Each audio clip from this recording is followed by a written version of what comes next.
Okay, here's our challenge. We had to build a new roof at Logan Airport's Terminal E. We couldn't stop flights or disrupt anything happening inside the terminal.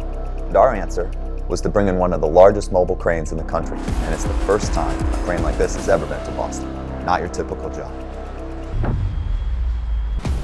We're here at Terminal E, and we've got the LTM 1750 behind me.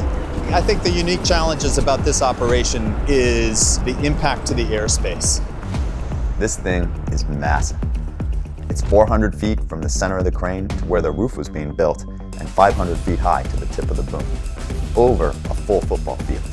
That's what makes this operation so unique, and we needed this crane to make those distances work and pick up 10,000-pound steel beams from across Terminal E on the tarmac and bring them up and over the building to the roof. Because a crane like this shuts down runways, we had very tight windows of space and time to get the work done. We had to take down a pedestrian bridge and carefully fit this crane into an old taxi loop.